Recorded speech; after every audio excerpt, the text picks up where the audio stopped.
Welcome to bucco-booth, everybody. My name is Benson Fector, and I will be the host of your show today. Thank you all for tuning in at this 3 p.m. hour. If you're listening live, if you're listening archived, we certainly do appreciate that too. A lot of baseball news to get to on this Saturday afternoon. A lot of negotiations have went down this week. Some coronavirus news too regarding the Phillies shutting down their facilities, as well as the Blue Jays. All major league facilities were closed last night for a deep clean, and it appears that all the teams will be heading up north for spring training 2.0 if and when an agreement does come. Now, just about 5 minutes ago, got word that Rob Manfred is looking to mandate a season if he essentially is going to mandate the season if the players do not accept the 60 games. So that is big news there. We've only got one mailbag question today, and that comes from Bella. She asks, when did I start bucco-booth? And bucco-booth was started back in July of 2018. And it's been pretty much weekly ever since then, as most of you know who are listening right now did take a break from September of 2019 back to this is episode 3 back here in June. So it did take a little bit of a hiatus there, a little bit of some off-season, didn't really miss much. But we're about to hit our 2-year anniversary here in July. This is episode number 58. So a little bit of a break was taken, but I appreciate the question and appreciate you all for tuning in and being with us for the ride. It's been fun. We had the magical, or I wouldn't say magical, but good season in 2018, the rough year last year, and we'll see what comes of 2020. It's been an interesting year just on the whole, but we've got a lot of baseball to get into today. From 1992 to 2012, the Pittsburgh Pirates never had a single winning season. But regardless of how good or bad they were, they still had to send a representative to the MLB All-Star Game, some of which have become forgotten. From 1992 to 2012, the Pittsburgh Pirates always finished the season with a sub-500 record. But even though they had a handful of awful teams in those 20 years, thanks to one of baseball's sillier rules, they still had to send a representative to the Midsummer Classic. Because of that, they've sent many underwhelming players to the All-Star Game, whether they truly deserved it or not. Even when they did deserve to go, many get rounded into the underwhelming group because of the amount of players. So let's go over 3 players that many fans have likely forgotten represented the Pittsburgh Pirates as a National League All-Star. But without further ado, let's jump into the 3 forgotten NL All-Stars from the Pittsburgh Pirates' 20 consecutive losing seasons that we will discuss today. First one, 1994, infielder Carlos Garcia.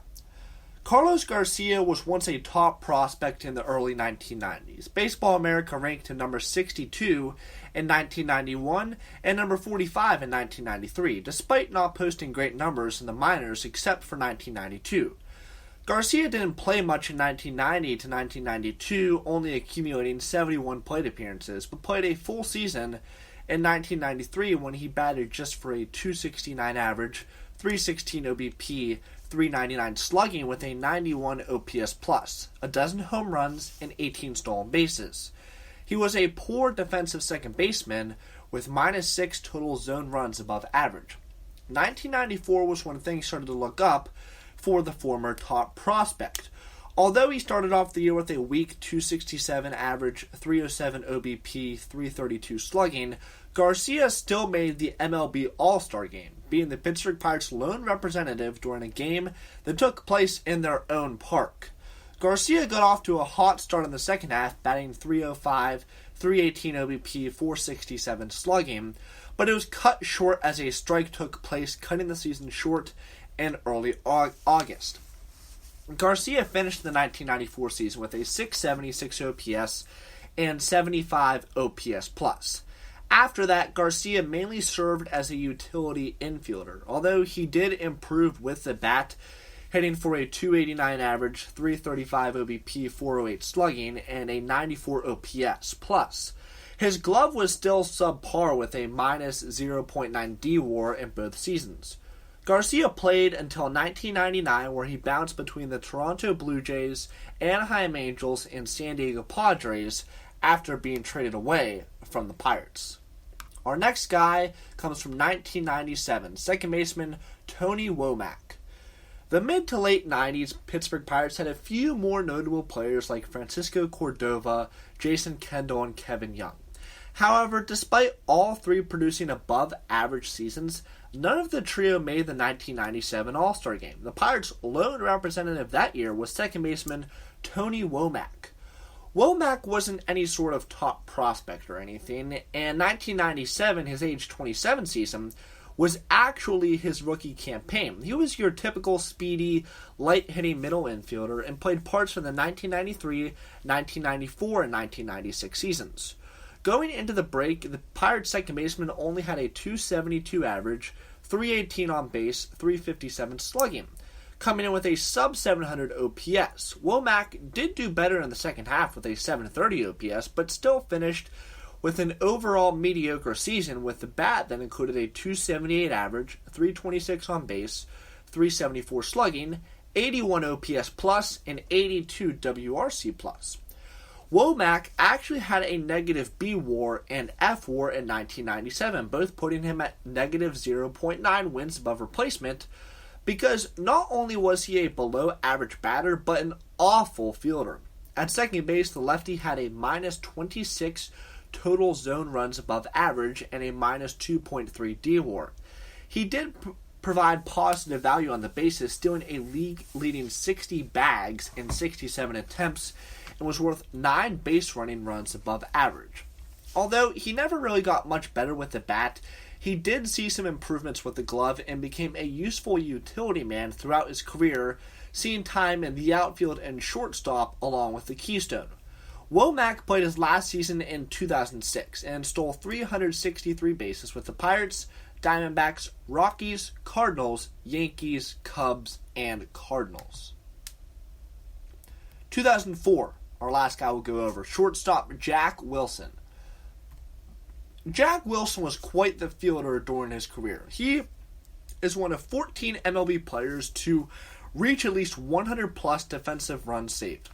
In total, the middle infielder has a plus 116 DRS mark. That's the 8th highest mark in history. He also has plus 76 zone runs, which is comparable to Lou Whitaker and Ken Griffey Jr. He also has plus 21 defensive WAR and ties him with Nellie Fox for 47th of all time. I actually consider him one of the most underrated defenders of all time. When you combine his defensive prowess with his popularity among Pittsburgh Pirates fans and during his time in the Burgh, and Wilson himself is not forgotten about Pirates fans. There are many fans, however, who may have forgotten that he was an NL All-Star in 2004. But he wasn't really known to be much of a batter. Overall, he is only a career .265 average, .306 on base, .366 and 76 OPS plus. However, he did have his moments with the bat like in 2004 and 2007. In one of those years, Wilson made the All-Star game, that being in 2004. In 2004, Wilson batted for a solid .308 average, .335 on base, .459 slugging, with an impressive amount of doubles with 41 and led the league in triples at 12. Weirdly enough, he had more triples than home runs with 11 long balls. Going into the All-Star break, Wilson was batting .332, a .354 on base, and a .501 slugging, but fell off in the second half, hitting .279, a .313 on base, and a .407 slugging. Still an overall above-average hitter, even though it was just by 4%.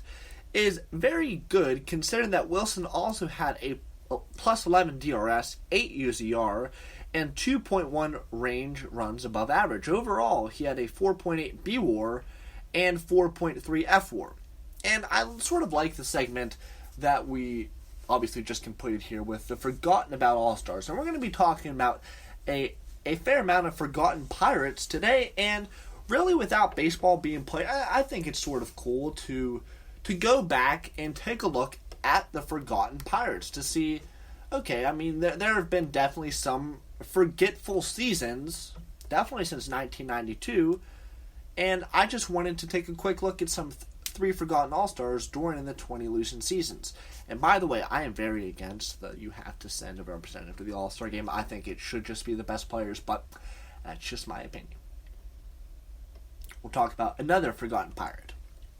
For half a season in 2007, César Izturis, who was one of the best defensive shortstops in baseball, was a member of the Pittsburgh Pirates. However, many fans may have forgotten this. In the early to mid-2000s, the Pittsburgh Pirates had a revolving door of players coming and going in their clubhouse. Some of these players are remembered fondly by Pirate fans. Meanwhile, other players have been forgotten in time. One of these players is shortstop César Izturis. The former National League Gold Glove Award winner came to the Pittsburgh Pirates in July 2007.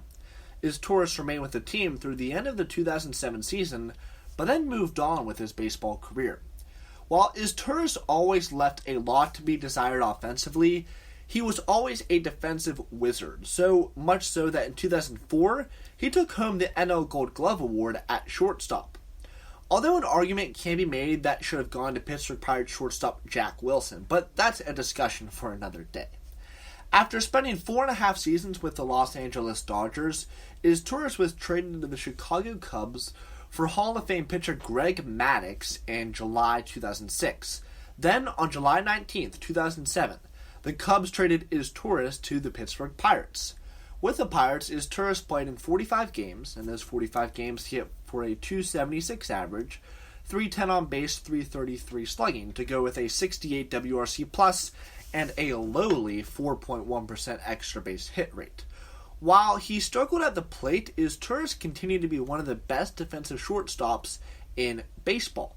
Despite his defensive prowess, the Pirates declined his option following the 2007 season. This made Izturis a free agent. The switch hitter would go on to sign with the St. Louis Cardinals. Izturis would spend the 2008 season in St. Louis before playing for the Baltimore Orioles from 2009 to 2011. He would split the 2012 season with the Washington Nationals and Milwaukee Brewers. Izturis then spent his final MLB season as a member of the Cincinnati Reds in 2013. While Izturis' time with the Pittsburgh Pirates was limited, there was a time when he was one of the best defensive shortstops in baseball. While he has become a forgotten Pirate, he should be remembered for his defensive prowess. And when I do these forgotten Pirate segments, I always try to pick sort of an obscure player, but a player that's just not completely random. And I would definitely argue that César Izturis is not a completely random player.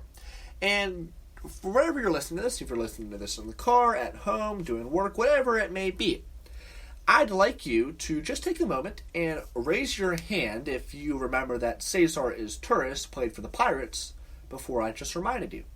I'll wait a minute. Be honest. Did you raise your hand there? I'm going to guess the majority of you did not. And again, that's what I think is the beauty about the segments that we're going through here, given the fact that there is no baseball. It almost feels like an off-season type podcast. However, we should have a season here pretty soon, but again, there's just absolutely no baseball news to legitimately talk about. So when we revisit a player like César Izturis, or a couple weeks ago we revisited Eric Hinske, and we're going to have another one later in the show here from the 2015 Pirates. But the 2007, and the early to mid 2000s, really, it was a revolving door, in and out. You never really knew who was going to stick in the Pirates clubhouse, who was going to stick on the team. And listen, I don't fault you for not remembering César Izturis, but at the same time, I don't fault you for not remembering a lot of guys. One of the cool tidbits I think about César is that, again, the defensive prowess honestly speaks for itself, but the fact that the Dodgers he was a part of the Greg Maddux trade in July 2006. I mean, that's a pretty big deal to be involved in the Greg Maddux trade. It really, really is. And César, he spent 4.5 seasons with the Dodgers, and then the Dodgers traded him to the Cubs for Maddux. And then at that point in July 2007, they traded the Cubs traded